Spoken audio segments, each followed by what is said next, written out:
Hi hello నమస్తే welcome to Cube TV. నేను మీ యాంకర్ చార్మి. ఈరోజు మనతో పాటు ప్రస్తుతం senior cardiologist doctor Muvva Srinivas sir ఉన్నారు. సార్తోని రీసెంట్ టైమ్స్లలో మనకి ఎన్నో ఆర్టికల్స్లలో ఆల్కహాల్ తీసుకోవడం వల్ల మన బ్రెయిన్కి ఎన్నో విధాలుగా ప్రాబ్లమ్స్ వస్తున్నాయని, అలాగే ఎక్కువ మోతాదులో తీసుకుంటే లివర్ క్యాన్సర్ వచ్చే అవకాశం ఉంటుందని ముందు నుంచే తెలుసు.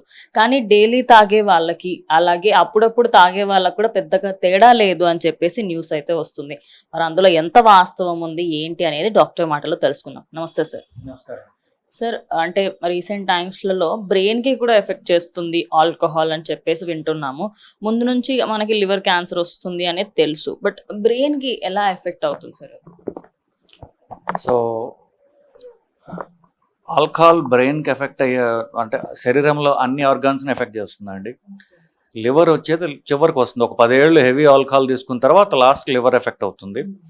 సో అది ఎఫెక్ట్ చేసే వాటిల్లో గుండె ఉంటుంది, నరాలు ఉంటాయి, బ్రెయిన్ ఉంటుంది. అంటే మనం బ్రెయిన్ యాక్సెస్ తీసుకుంటున్నప్పుడు బ్రెయిన్ ఎఫెక్ట్ చేస్తుంది. అంతకంటే ముందు బ్రెయిన్ కూడా తర్వాత వస్తుంది. అంతకంటే ముందు నరాలు ఎఫెక్ట్ అవుతాయి.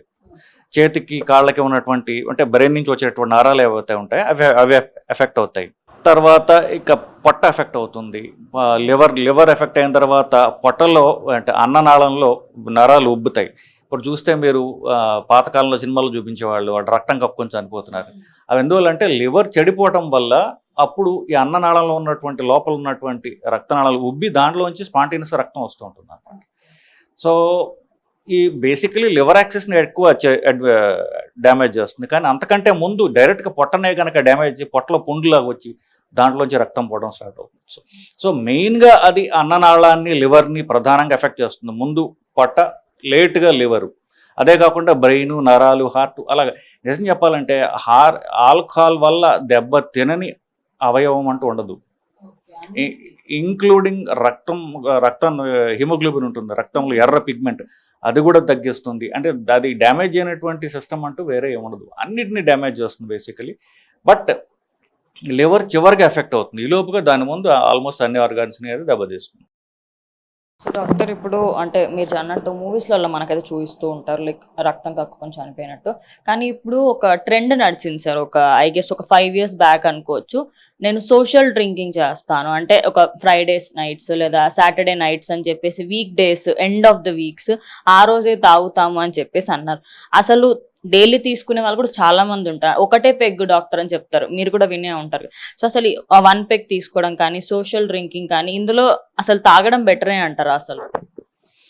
సో కొంతకాలము దీనిలో డాక్టర్స్ రోల్ కూడా కొంత ఉందని చెప్పచ్చు. అంటే mild alcohol is not too dangerous అని చెప్పేసి కొంత మెడికల్ లిటరేచర్లో కూడా చాలా వరకు వచ్చింది. సో దాంతో కొంతమంది ఏంటంటారంటే కొంచెం తక్కువ తీసుకుంటే మనకి గుండెకి మంచి జరుగుతుంది అని చెప్పేసేటటువంటి కొంత ఇది కూడా నడిచింది. అది one part of the story, but మెడికల్గా వాళ్ళు చెప్పింది. ఇకపోతే రోజు తీసుకోవడం బెటరా? నేను రోజు తీసుకోను సార్, అప్పుడప్పుడే తీసుకుంటా.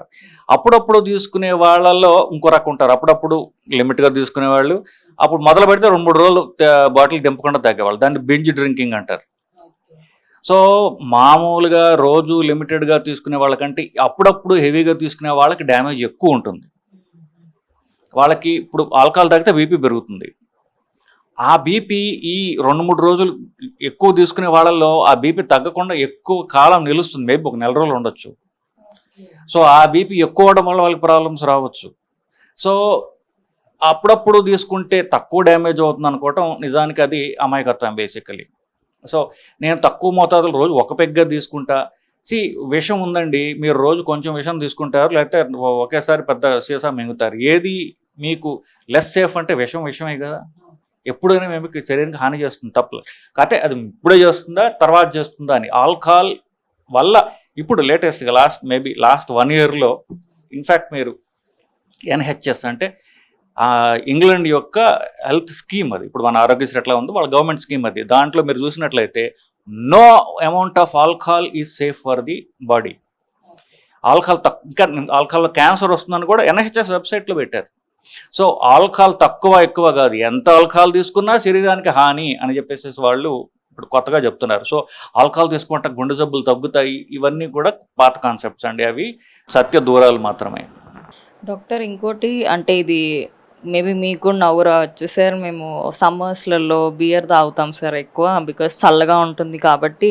అలాగే అప్పుడప్పుడు షాంపెన్ అంటే పేర్లు కొంతమంది ఏంటంటే ఇవి ఏం కాదు, వైన్కి ఏం కాదు అని. కొంతమంది షాంపెన్ గురించి విన్నాను సార్, నేను మార్నింగ్ రీసెర్చ్ చేసినప్పుడు షాంపెన్ గురించి కూడా అంటే అసలు తాగడంలో ఇంకా స్పెసిఫికేషన్స్ ఏమైనా ఉంటాయా సార్? ఓకే, ఇది మంచిది, ఇది వేస్ట్ అని చెప్పేసి. సో ఆల్కహాల్ డ్రింక్స్ రకరకాలు ఏవైతే ఉన్నాయో వాటిల్లో ఆల్కహాల్ పర్సంటేజ్ మారుతూ ఉంటుంది. సో అన్నిటికంటే హైయెస్ట్ ఆల్కహాల్ పర్సంటేజ్ అనేది విస్కీ, ఆల్మోస్ట్ 50%. అక్కడి నుంచి ఎక్కువ ఈ రమ్ము, జిన్ను, తర్వాత బ్రాండీ, ఇవన్నీ అరౌండ్ 40%. అఫ్కోర్స్ వాటిల్లో దాని పర్సంటేజ్ మారుతూ ఉంటుంది అనుకోండి. 35 to 50% అంటారు. యావరేజ్ తీసుకుంటే 40%. హైయెస్ట్ ఈజ్ విస్కీ, తర్వాత వోడ్కా, తర్వాత బ్రాండీ, ఇవన్నీ కూడా కొంచెం నియర్లీ 40% ఆల్కహాల్ ఉంటాయి. ఇప్పుడు తీసుకుంటే champagne around 12.5% of alcohol. So alcohol percentage తగ్గింది. బియర్ 4% ఆల్కహాల్, కళ్ళు 4% ఆల్కహాల్. డ్యామేజ్ జరిగేది మీరు తీసుకున్న డ్రింక్లో ఆల్కహాల్ శాతం ఎంత ఉంది అని. ఆల్కహాల్ శాతం పెరుగుతుంటే డ్యామేజ్ పెరుగుతుంది. అఫ్కోర్స్ వాళ్ళకి కిక్ కూడా ఎక్కువ రావచ్చు కాక డ్యామేజ్ కూడా అంతే ఉంటుంది. సో ఇప్పుడు షాంపెన్ మంచిదంటే 12% ఆల్కహాల్, మీకు మోడరేట్ లెవెల్లో డ్యామేజ్ జరుగుతుంది. విస్కీలో సగం 1/4 డ్యామేజ్ జరగచ్చు కాక. So no drink is safe, including వైన్లో కూడా 12% ఆల్కహాల్ ఉంటుంది. సో రెడ్ వైన్ తీసుకుంటే మంచిది అనేది కూడా పూర్తిగా కరెక్ట్ కాదండి. ఎందువల్ల దానిలో ఆల్కహాల్ ఉంటుంది. ఆల్కహాల్ కోసమే కదా వాళ్ళు డ్రింక్ తాగేది. సో అంత విస్కీ అంత డ్యామేజ్ జరగకపోవచ్చు, కానీ తక్కువ డ్యామేజ్ మాత్రం డెఫినెట్గా జరుగుతుంది సార్. అలాగే ఇప్పుడు విలేజెస్లలో కళ్ళు తాగే వాళ్ళకి కూడా ఈ లివర్ క్యాన్సర్ వచ్చే అవకాశాలు కనిపిస్తున్నాయి అని చెప్పేసి వింటున్నాము. అందులో ఎంత వాస్తవం ఉంది సార్ అసలు? ఇది పెద్ద మిస్కన్సెప్షన్ అండి. ఏమంటారంటే మామూలుగా పేషెంట్ని అడిగేటప్పట్లో మీకు ఆల్కహాల్ అలవాటు ఉందా అంటే ఫస్ట్ లేదు అంటారు. లేదు అని నేను చెట్టు కళ్ళు తాగుతాను సార్, నేను ఈ అంటారంటే ఇంపోర్టెడ్ విస్కీలు నేను తాగను సార్ అంటే. వాళ్ళు చెప్పే దాంట్లో ఒక ఎగ్జంప్షన్ ఏంటంటే చెట్టు నుంచి వచ్చే కళ్ళు చాలా హెల్తీ. సో బయట ఆల్కహాల్ వల్ల డ్యామేజ్ ఎక్కువ ఉంటుంది. బట్ ఇన్ఫ్యాక్ట్ బయట ఆల్కహాల్ ఎక్కడి నుంచో వాళ్ళు తీసుకునేది గ్రెయిన్ నుంచేగా, వాళ్ళు చూసిన గింజల నుంచే. వాళ్ళు తీసుకునేది షుగర్ కేన్ నుంచి వచ్చేటటువంటి మొలాసెస్ అనే దాంట్లోంచి. ఆల్ ఆల్కహాల్ ఈజ్ న్యాచురల్, ఏది ఆర్టిఫిషియల్ది లేదు. దాన్ని ఇంకా శుద్ధి చేస్తూ పోతుంటే దాని కాన్సన్ట్రేషన్ పెరుగుతుంటుంది కాక. చెట్టు కళ్ళులో percentage of alcohol again 4 to 6%. అది ఒక బీర్లో ఎంత ఆల్కహాల్ ఉంటుందో కళ్ళు అంతే ఆల్కహాల్ ఉంటుంది. సో చెట్టు కళ్ళు సేఫ్ అనుకోవడం అది ఒక అమాయకత్వం. ఒక ఏంటంటారంటే నేను చేసేది మంచిది అనేటటువంటి ఒక తప్పు నోషన్లో, తప్పు నమ్మకంలో వాళ్ళు ఉండడం తప్ప ఆల్కహాల్ ఈజ్ సేమ్. దానిలో ఆల్కహాల్ ఉంది కాబట్టే కదా వాళ్ళకి ఎక్కువ వచ్చి దానివల్ల అడిక్షన్ కూడా వస్తుంది వాళ్ళకి. సో చెట్టు కళ్ళు సేఫ్ అనుకోవడం మాత్రం అది కరెక్ట్ కాదు. ఒకటి, ఈ కళ్ళు ఫర్మెంట్ అయ్యే ముందు స్టేజ్లో నీరా అని ఒకటి ఉంటుంది కళ్ళులో. దాంట్లో ఆల్కహాల్ పర్సంటేజ్ ఇంకా తక్కువ ఉంటుంది. దాంట్లో అంటే ఫర్మెంట్ అయ్యే కొద్దిగా ఆల్కహాల్ పర్సంటేజ్ పెరుగుతుంది. సో అది ఫర్మెంట్ కాకముందు ఫ్రెష్గా తీసినటువంటి నీరా అని ఉంటుంది, దానిలో ఆల్కహాల్ పర్సెంట్ బాగా తక్కువ ఉంటుంది. అది రిలేటివ్లీ ప్రాబబ్లీ సేఫర్ అని చెప్పొచ్చు. సార్ ఇప్పుడు మనకి ఆల్కహాల్ పేరు వినగానే ఎన్ని తరాలు ఎవరికి అడిగినా కూడా లివర్ క్యాన్సర్ వస్తుంది, మీకు క్యాన్సర్ ఎక్కువ మట్టుకు హార్ట్ అటాక్ వస్తుంది అని చెప్పేసి ఇదే వింటూ ఉంటాం.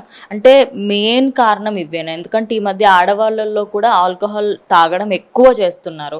అండ్ మెయిన్లీ పబ్స్లలో వోడ్కాస్ తాగడం, అలాగే మీరు ఇందాక చెప్తాం వాటి అన్నిట్లలో అమ్మాయిల పాత్ర కూడా ఎక్కువగా ఉందని చెప్పుకోవచ్చు. మరి ఫ్యూచర్లో అమ్మాయిలకు కూడా వచ్చే అవకాశం ఉంటుందా సార్ ఈ cancer risk?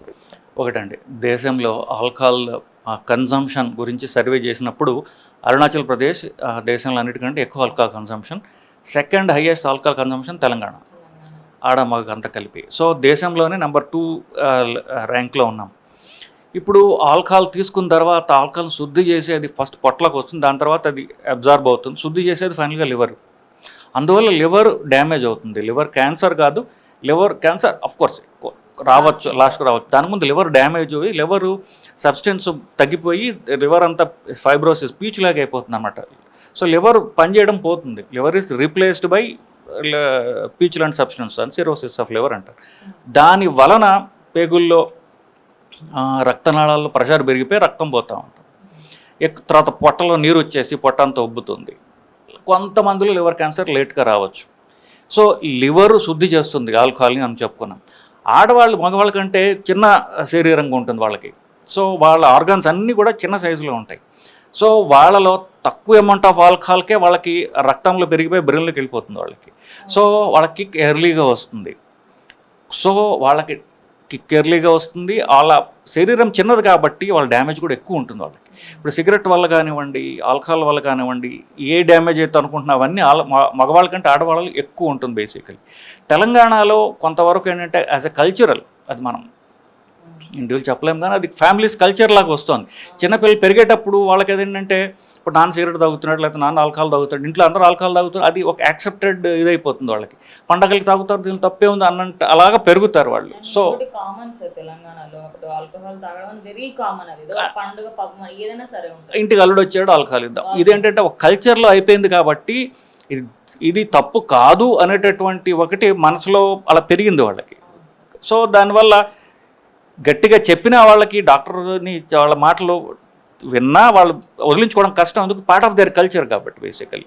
So coming back to అందుకనే తెలంగాణలో ఫస్ట్ టైం అంటే ఆల్కహాలిక్స్ అంటాం, ఆల్కహాల్ ఎడిక్ట్స్ ఫీమేల్స్లో చూస్తుంటాం.